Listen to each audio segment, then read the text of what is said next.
যে কিভাবে ঈদের নামাজ প্র্যাকটিক্যাল আমি দেখা দিচ্ছি।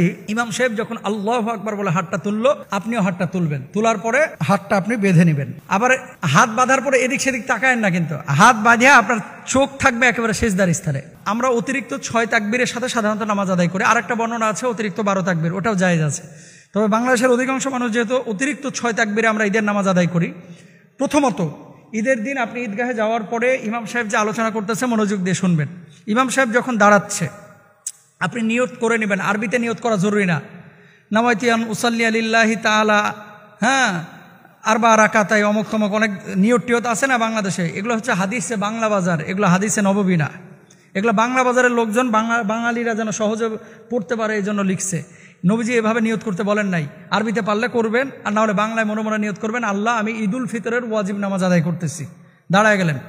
দাঁড়ায় যাওয়ার পরে প্রথমেই মানুষের ভেতরটা এরকম চিপ মারা শুরু করে কিছু পোলাপানের, যে হাত কি বাঁধবো না ছেড়ে দেবো, বাঁধবো না ছেড়ে দেবো। আর কিছু কিছু লোক তো এভাবে তাকায় থাকে, মানে ইমাম সাহেব নামাজ পড়াইতেছে সামনে আর বাঁকা চোখে আরেকজনের হাতের দিকে তাকায় আছে। আর যদি টুপিওয়ালা হয়েছে তাহলে তো কোনো কথাই নাই। ধরেন একটু দাড়িওয়ালা টুপিওয়ালা যদি হয় তাহলে জানবে, আর কেউ জানুক না জানুক এই টুপিওয়ালা হয়তো বা ঠিক মতোই জানে। এর লেগে 5 জনের চোখ 10 জোড়া চোখের দিকে তাকায় থাকে যে হাত বাঁধতেছে না ঠিক। আর কনফিউশন হবে না ইনশাআল্লাহ তাআলা। মনোযোগ দিয়ে শোনেন। প্রথমত ইমাম সাহেব যখন আল্লাহু আকবার বলে হাতটা তুললো, আপনিও হাতটা তুলবেন, তোলার পরে হাতটা আপনি বেঁধে নেবেন। আবার হাত বাঁধার পরে এদিক সেদিক তাকায়েন না, কিন্তু হাত বাঁধিয়া আপনার চোখ থাকবে একেবারে সিজদার স্থানে। আল্লাহু আকবার বলে আপনি কি করলেন, প্রথমবার হাত বেঁধে নিলেন। সুবহানাকাল্লাহুম্মা ওয়া বিহামদিকা ওয়া তাবারাকা ইসমুকা ওয়া তাআলা জাদ্দুকা, সানা পড়লেন। সানা পড়ার পরে আবার আল্লাহু আকবার বলে ইমাম সাহেব হাত তুললো, আপনারাও হাত তুলে হাতটা ছেড়ে দেবেন। আবার আল্লাহু আকবার বলে ইমাম সাহেব হাত তুললো, আপনারাও হাত তুলে হাত ছেড়ে দেবেন। কয়বার গেল? 2 বার হাত ছাড়লেন। এবার আল্লাহু আকবার বলে ইমাম সাহেব আবার তাকবীর দিবে, আপনারাও তাকবীর দিয়ে ইমাম সাহেব হাত বাঁধবে, আপনারাও হাত বেঁধে নেবেন। আর ডান বামে তাকাবেন না, তাকাবেন হচ্ছে নিচে নিচে সিজদার স্থানে। এবার ইমাম সাহেব হাত বেঁধে নিল। তাহলে প্রথম রাকাতে হাত ছাড়ছেন কয়বার? 2 বার। মনে রাখবেন প্রথম রাকাতে কয়বার? 2 বার হাত ছাড়ছেন। ইমাম সাহেব সূরা ফাতিহা পড়বে, সূরার সাথে সূরা মিলাবে, আপনারাও সূরা ফাতিহা শুনবেন এবং সূরা মিলাবেন। এখন আবার অনেকে প্রশ্ন করবে, হুজুর আমরা কি সূরা ফাতিহা পড়বো কিনা? এটা ইখতিলাফি মাসাইল, মানে সূরা ফাতিহা আপনি পড়বেন কিনা। ইমামের কেরাতে আপনার জন্য যথেষ্ট। তবে সূরা ফাতিহা ইমাম সাহেব পড়ার পরে যখন বলে আলহামদুলিল্লাহ রাব্বিল আলামিন, এই যে গ্যাপ দিচ্ছে, তখন আপনি আলহামদুলিল্লাহ রাব্বিল আলামিন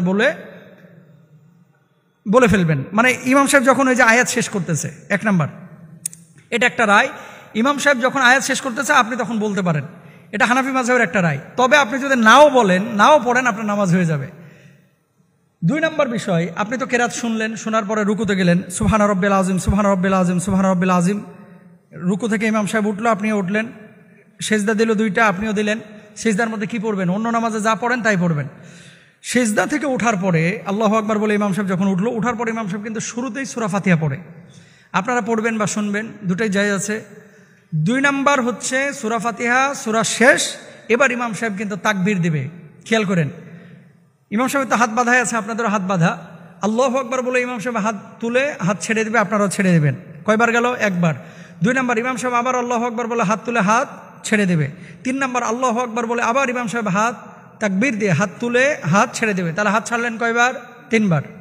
4র্থবার আর কিন্তু হাত বাঁধবেন না। অনেকে কি করে, ওই হাত ফেলার পরে এদিক এদিক তাকায় যে কিরে এখন কি করব।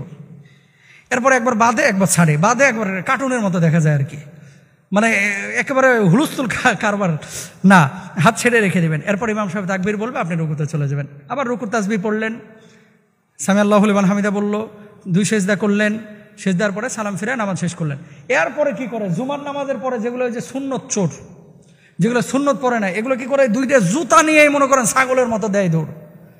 ঈদের নামাজের খুতবা কিন্তু পরে, এটা শোনা আপনার জন্য ওয়াজিব। যদি এই খুতবা না শোনেন আপনার গুনাহ হবে ওয়াজিব তরকের কারণে। কেউ খুতবা না শুনে বাড়িতে যাবেন। আর ইমামদেরকেও আমি বলবো যে শক্তভাবে আপনারা হ্যান্ডেল করবেন এগুলা। ওই কি করে, সভাপতিও খুশখুশ করে, কারণ টুপি ছাড়তে হবে, কালেকশনের বিষয় আছে। যত কালেকশন সব হচ্ছে খুতবার পরে। খুতবার আগে টুপি নিয়ে যেটা উঠবে এটার বসায় দেন, যেটা রুমাল নিয়ে উঠবে এটার বসায় দেন। লোভ সামলাইতে পারে না যে আজকে এত মুসল্লি, আরে একটা টান দিলেই তো 20-22 হাজার উঠে যাবে। সভাপতি সাহেবের নামাজ হয় কিনা, সেক্রেটারি সাহেবের নামাজ হয় কিনা, এটাও সন্দেহ আছে যারা এরকম আর কি টেন্ডেন্সির। আরে ভাই, যেটা নসিবে আছে এটা আসবে তো, এটা তো আপনার বাড়ির টাকা না, ঈদগাহের টাকা বা মসজিদের টাকা, এত ভাবার কি আছে। খুতবা শেষ, এবার ইমাম সাহেব দুরূদ শরীফ পড়েন, তাকবীর বলেন, আল্লাহু আকবার, আল্লাহু আকবার, লা ইলাহা ইল্লাল্লাহ, এগুলো পড়বেন। সে সময় আপনারা কালেকশন করেন। এ হচ্ছে ঈদের নামাজ। এর চাইতে সহজ করে আর বোঝানোর কোনো কায়দা নাই। আল্লাহ আমাদের সবাইকে বোঝার তৌফিক দান করুন।